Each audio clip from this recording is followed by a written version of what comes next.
तो भैया गुरु का त्याग नहीं कर सकते। हाँ, हो सकता है कि पहले से तुम पानी पियो छान कर और गुरु बनाओ जानकर, ये जीवन में पहले जरूरी है। इसका प्रत्यक्ष प्रमाण है रामचरितमानस में कि रावण चाहे कैसा भी क्यों नहीं था, पर मंदोदरी ने कभी उसका त्याग नहीं किया, कभी नहीं किया। तो भैया जीवन में मैं तो यही कहूंगी, संत ब्राह्मण हमेशा पूजनीय होते हैं, कभी उनका अपमान ना करें। चाहे वो कैसे भी कर रहे हो भैया, उसका उनको दंड देने वाले भगवान है ना। तुम कौन हो? तुम खुद बुरा जो देखन में गया, बुरा ना मिलिया कोई, जो दिल खोजा आपना, तो मुझसे बुरा कोई। तो भैया तुम पहले अपने आप को देखो ना कि हम कैसे हैं, फिर देखो किसी और को। वो कहते हैं ना, चार जने बैठ जाते हैं धैर्य पे और अपने घर सुधर नहीं रहे, पर सामने वाले के घर में तुम्हें पता है इसके घर में ये हो गया, इसके घर में वो हो गया, अपने घर को तो संभालो पहले।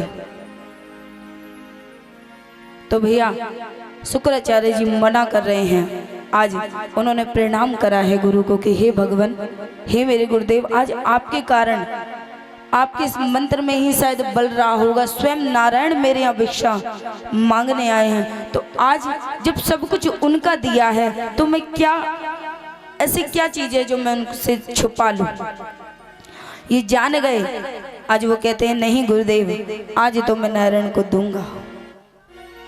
ध्यान रखना, जब गुरुदेव की बात नहीं मानते तो ऐसा वही होता है जो नारायण, जो आज बलि के साथ हुआ। गुरुदेव ने श्राप दे दिया कि जाओ, तुमसे तुम्हारी सारी धन संपत्ति छिन जाएगी। श्राप देकर शुक्राचार्य जी चले गए वहां से। इधर वामन देव खड़े हैं भिक्षा के लिए। कहते हैं भगवान ठीक है, मैं आपको 3 पग भूमि देता हूँ। जैसे ये सुना, कह रहे भैया भरोसा नहीं है, असुर हो तुम, तो इसलिए एक काम करो, आचमन भरो मेरे सामने, तिरवाचा भरो, वचन भरो। जल दिया अंजलि में और वचन दिलवाया, तब जाकर तो भिक्षा ली है कि हाँ जो कहूँगा वो करेंगे। हाँ भैया 3 पग भूमि। अब जब उन्होंने कहा ठीक है प्रभु मैं दूंगा, बोलिए राजा बलि की जय, बोलिए वामन देव भगवान की जय। कहते हैं कि राजा बलि से बड़ा आज तक कोई दानी नहीं हुआ। कलम दे रहे थे ना वामन देव को, कोई 2 रुपया निकाल रहा हो, कोई 3 रुपया निकाल रहा हो, क्या दे सकते हैं हम उन्हें? सब कुछ तेरा दिया है। अगर देना चाहते थे तो उनके कमंडल में डाल देते, भैया काम क्रोध मोक्ष भैया तुम लेके हर के चले जाओ, बस हमारे अंदर भक्ति रहे, आपका प्रेम रहे, आपका भाव रहे, और कुछ नहीं चाहिए। आप तो फिर भी अगर काम क्रोध आपको दिए तो आप तो ले भी लेंगे, पर हम इसे संभाल नहीं पाएंगे। हम तो चुगली करने में ही हमें आनंद जो आता है ना, वो तो उसकी बात ही मत करो। चुगली करने में 1-2 घंटा कब बीत जाता है पता ही नहीं चलता, पर कथा में समय देखते रहते हैं। जो काहू के सुनाए बड़ाई, जो काहू के सुनाए बड़ाई, स्वासाले जना जुड़ी आई, स्वासाले जना जुड़ी आई। जब वामन देव ने पूरा भूमंडल नाप लिया, सब कुछ, आज वामन देव ने समस्त देवी देवताओं को उनका राज्य वापस करवाया है और राजा बलि पर कृपा करी। आगे सुखदेव जी महाराज राजा परीक्षित जी को बताते हैं कि श्रीमद् भागवत महापुराण के 9वें स्कंद जो आज प्रारंभ हो गया है, 9वें स्कंद में मेरे विष्णु भगवान ने मत्स्य मछली का अवतार लिया है। मत्स्य अवतार मेरे ठाकुर जी ने इसलिए लिया था, जिसमें आपने सुने होगी, आप गुरु गोरखनाथ जी को जानते हैं? जो जानते हैं वो हाथ खड़े करें। गुरु गोरखनाथ जी को जो जानते हैं वो हाथ खड़े करें।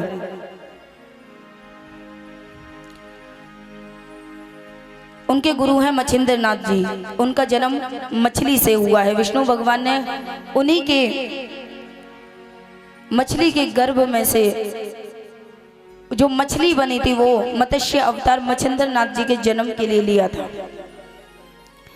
आगे सुखदेव जी महाराज सूर्यवंश का वर्णन करते हैं, जिसमें राजा अम्बरीश की कथा आती है।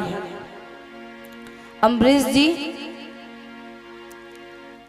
जो बहुत बड़े भक्त हैं ठाकुर जी के, विष्णु भगवान के, नियम ध्यान पूजा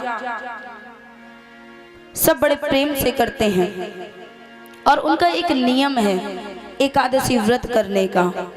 पति पत्नी दोनों साथ में करते हैं। अम्बरीश अम्बरीशी दोनों एकादशी के व्रत का नियम करते हैं।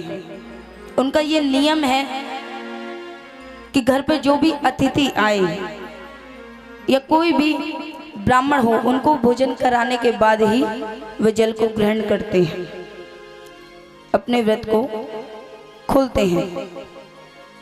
तो भैया इतनी पूजा पाठ देखकर, इतना अच्छा भाव देखकर इंद्र को भयभीत डर लगने लगा। तो भैया कहीं विष्णु भगवान का मन बदल जाए, कहीं अम्बरीश को ही मेरी गद्दी ना दे दें। अब इंद्र भयभीत हो रहे हैं, क्योंकि जितनी कहीं कोई पूजा पाठ करने लग जाए तो सबसे पहले गद्दी का जो डर है ना, डरता वही है जिसे अपने आप पर भरोसा नहीं होता। इंद्र बार बार यही भयभीत होते रहते हैं कि अगर इसने इतनी पूजा कर ली तो कोई विष्णु भगवान प्रसन्न हो गए, मेरी गद्दी दे देंगे, मेरा इंद्रासन तो गया। आज इंद्र भयभीत हो रहे हैं, कहीं अम्बरीश पर प्रसन्न हो गए तो मेरा इंद्रासन कहीं दे ना दें। तो दुर्वासा ऋषि को प्रणाम करते हैं, बुलाते हैं कि दुर्वासा ऋषि एक कार्य मेरा कर दीजिए, मुझे भय लग रहा है, डर लग रहा है। आप एक काम करिए, अम्बरीश जी के यहाँ जाइए और किसी भी प्रकार उनके इस व्रत को भंग करिए, जैसे भी उनको कैसे भी करके उनको श्राप दीजिए, ताकि मेरा इंद्रासन मुझसे ना चला जाए। दुर्वासा ऋषि जी आते हैं अपने चेलों के साथ। ठीक है भैया, तो अम्बरीश जी के आज दुर्वासा ऋषि अपने चेलों को लेकर आए हैं। अम्बरीश जी ने अपने सिंहासन से उतरकर दुर्वासा को प्रणाम करते हैं और कहते हैं, हे भगवान, आज मेरा व्रत है एकादशी का, आप आइए, संध्या वेला आने ही वाली है और संध्या वेला को मैं अपना उपवास खोलूंगा, तो आप को भोजन कराने के बाद ही मैं उपवास खोलूंगा। तो दुर्वासा ऋषि कहते हैं, मैं बड़ी दूर से चलकर आया हूं, तो मैं थोड़ा स्नान कर लूं, तब तक आप पूजा पाठ करिए, तब तक वो समय आ जाएगा कि हम व्रत खोलेंगे।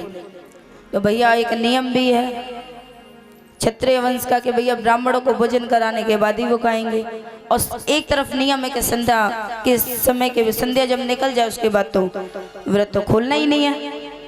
एक नियम भी है, और कहते हैं नियम जो चलता आ रहा है वो चलना भी चाहिए। अम्बरीश जी ने बोलिया कि जो भी आज्ञा आपकी, जो भी आज्ञा आपकी मैं करता हूँ। दुर्वासा ऋषि जी चले गए गंगा के तट पर स्नान करने के लिए। स्नान कर रहे हैं, स्नान पूर्ण भी हो गया। सब चेले कहते हैं कि चलिए, वो हमारा राह देख रहे होंगे राजा। वो कहते हैं, अरे भैया नहीं, थोड़ा समय लगो, अभी जल क्रीड़ा करने में आनंद आ रहा है। उस समय लगाते हैं। अब देखते हैं कि संध्या बेला आने लगी है और वो विष्णु भगवान के सामने विराजमान है, पूजा पठन सब हो गया। अम्बरीश जी प्रार्थना करते हैं कि हे भगवान, दुर्वासा ऋषि कहाँ रह गए? उनसे पहले मैं व्रत को खोल भी नहीं सकता, मेरे घर में ब्राह्मण आ रखे हैं, मैं उनसे पहले व्रत को खोल भी नहीं सकता, और अगर खोल दिया तो दुर्वासा ऋषि का अपमान होगा। क्रोधित तो वो वैसे भी रहते हैं। अब धर्म संकट में है और हाथ जोड़कर खड़े हैं विष्णु भगवान के पास कि भगवान आप ही कोई उपाय निकालें। और संध्या बेला हुई भैया, वो विचार कर रहे हैं कि दुर्वासा ऋषि कब आएंगे, मेरा समय भी निकला जा रहा है। फिर विष्णु भगवान अपने भक्त को ज्यादा देर दुखी नहीं देखते, एक वृद्ध ब्राह्मण का रूप बनाकर आते हैं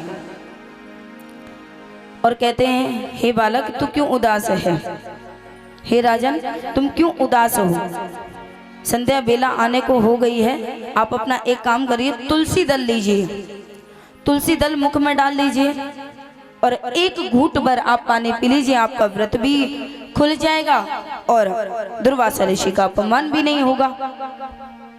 उन्होंने विचार बनाया, हाँ भैया ठीक कह रहे हैं। वो कह रहे नहीं फिर भी मैं थोड़ा और देख लेता हूँ, अगर वो आ जाते हैं तो ठीक। कह रहे नहीं भैया समय भी हुआ जा रहा है, तुम तुलसी दल डाल लो, उससे कोई व्रत नहीं खुलता है। भैया उन्होंने तुलसी दल लिया, मुख में जैसे ही डालने को अग्रसर हो रहे हैं। अच्छा मुख में कौन डाल रहे हैं तुलसी दल? मुझे पता है ना आपका ध्यान यहाँ नहीं है, तुम शरीर से यहाँ बैठे हो, मन तुमने कहीं और भेज दिया है अपना, कोई और लोक में घूम रहे हो तुम। तुलसी दल मुख में कौन डाल रहा है?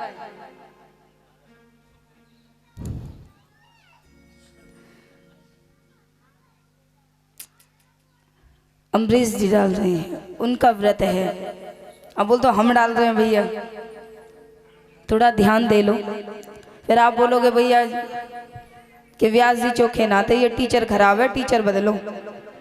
टीचर में गलती नहीं है भैया, स्टूडेंट ही ऐसे मिले हैं मुझे।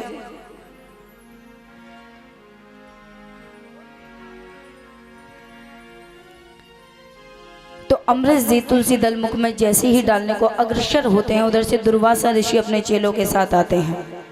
वो ये देखते हैं कि उन्होंने मुख में तुलसी दल डाल लिया, वो क्रोधित हो जाते हैं, कहते हैं कि तूने मुझे नौत दिया भोजन पर और अब तूने खुद अपना व्रत खोल लिया। क्रोध करते हैं, ये कौन सा तरीका है, मुझे भोज पर बुलाने के बाद ब्राह्मणों से पहले ही तूने अपना व्रत खोल लिया। क्रोध कर रहे हैं और जैसे ही श्राप देने के लिए अग्रसर होते हैं, वो कहते हैं विष्णु भगवान से प्रार्थना करते हैं कि कुछ नहीं। जब भक्त होता है ना वो शांत हो जाता है, वो कुछ नहीं कहता, और जब भक्त शांत हो जाए तो समझ लेना वो उसका भगवान बोलेगा। शांत हो गए, कह रहे अगर मेरी कोई गलती है, मैंने तो अभी तुलसी दल मुख में भी नहीं डाला, मेरी गलती है तो मैं आपको प्रणाम करता हूँ। परंतु फिर भी दुर्वासा ऋषि कह रहे कि तूने हिम्मत तो करी, प्रयास तो करा तूने, मैं फिर भी तेरे को श्राप देता हूँ। कारण तो यही था, करने वही आए थे वो, उन्हें थोड़ी सी बात चाहिए थी। जब ये बात सुनी कि मैं तेरे को श्राप देखूंगा, पीछे से जो सुदर्शन चक्र सेवा देता है अम्बरीश के, अब विचार करिए अम्बरीश जी ने इतनी सेवा करी है, इतना प्रसन्न किया है विष्णु भगवान को कि 24 घंटे सुदर्शन चक्र उनकी सेवा में रहता है।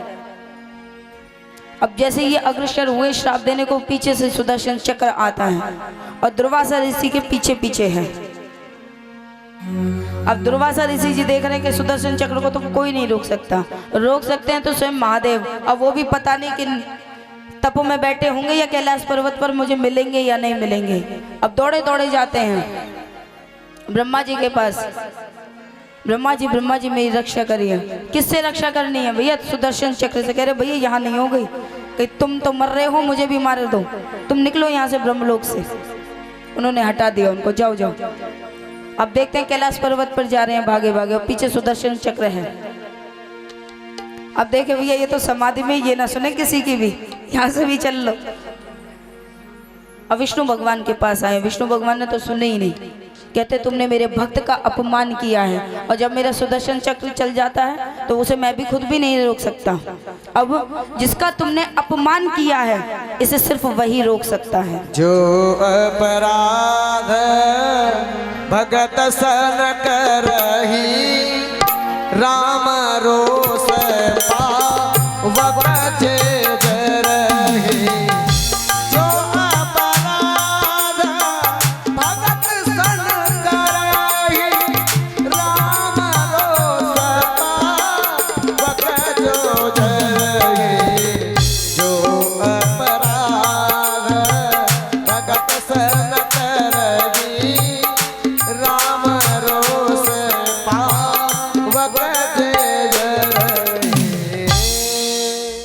तो भैया आज वो भागे भागे जा रहे हैं। अब कहते हैं कि भैया तुम जाओ और जिस भक्त का तुमने अपमान किया उन्हीं के पास जाओ, ये इसे वही रोक सकता है और कोई नहीं रोकेगा। ये विचार मन में आया। अब दुर्वासा ऋषि जी जाते हैं अम्बरीश के पास।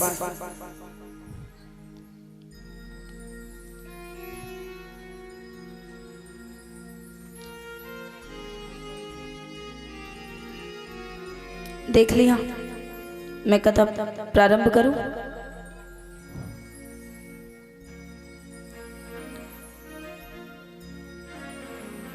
कर दूं? वो बैठ गए। तो भैया आज दुर्वासा ऋषि जी जा रहे हैं पीछे भी, आज चरणों में गिर गए हैं अम्बरीश जी के कि मुझे क्षमा कर दो, इनको कैसे भी करके रोको।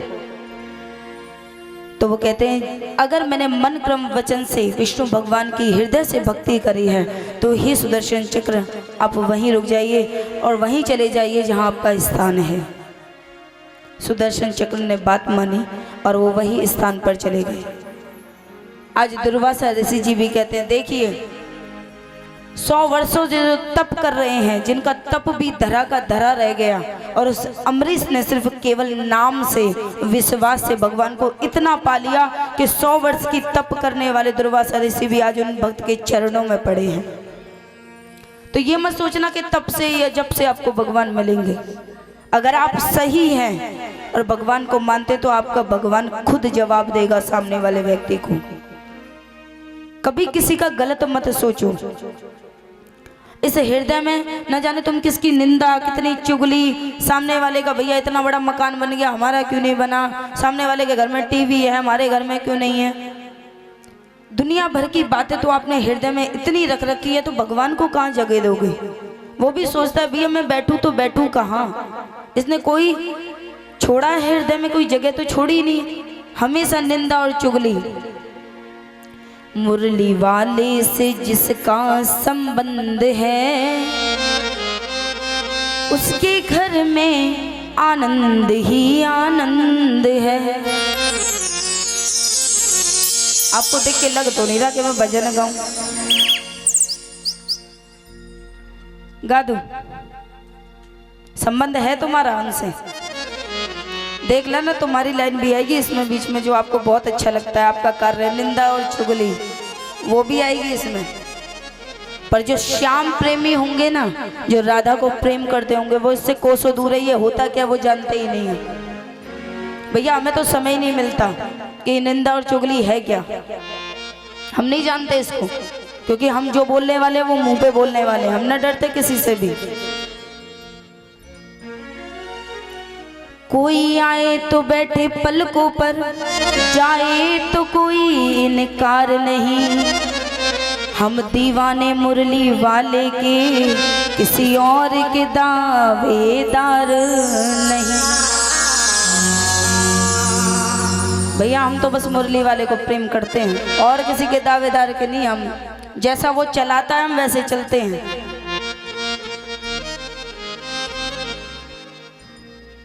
आगे तो भैया ये भक्ति जीवन में बहुत जरूरी है। अगर तुम मन से विश्वास से प्रेम करोगे ठाकुर जी से, तो मेरा सांवरा आपके लिए अवश्य आएगा और निरंतर आपके साथ ही खड़ा रहेगा। ये मेरा अनुभव है, दिखता नहीं है पर बहुत कुछ कर देता है वो।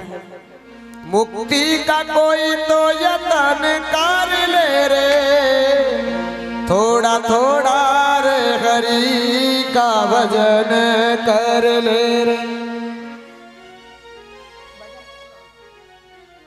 तो भैया भक्त में वो शक्ति है, हमने अनुभव किया है, हमारे साथ है वो। अब हमारे यजमान जी हैं, पहले कथा शुरू होने से पहले 1 महीने पहले से ही चर्चा चलने लग जाती है कि आज ये दिक्कत है, आज वो दिक्कत है। न जाने दुनिया भर के विघ्न आते हैं, धर्म के कार्य में हमेशा विघ्न आते हैं, ये ध्यान रखना। ऐसा लगता है कि अब टली अब टली, अब नहीं होगा अब नहीं होगा, परंतु वो जानता है, वो हमारे यजमान जी ने बैनर में भी छपवाया, भैया हम कुछ भी नहीं है, हम कोई नहीं है कथा करवाने वाले, ये श्याम खुद कृष्ण हैं कथा करवाने वाले। हमारे यजमान ने पहले ही बोल दिया था, इसलिए उन्होंने बैनर में भी यही छपवाया है कि खुद श्याम हैं यहाँ के यजमान और कोई नहीं है। इतना बड़ा बड़प्पन है यहाँ, इतने अच्छे अच्छे भक्त रहते हैं। वो कहते हैं मैं कुछ नहीं कर रहा, जो कर रहा है वो कृष्ण कर रहा है, हम तो बस उसके इशारे पे चल रहे हैं, जैसे वो नचा रहा है हम वैसे नाच रहे हैं। तो एक बार जितने भी यहाँ यजमान हैं सभी से प्रार्थना कि आपके दिल की बात मैं व्यासपीठ से कहती हूँ।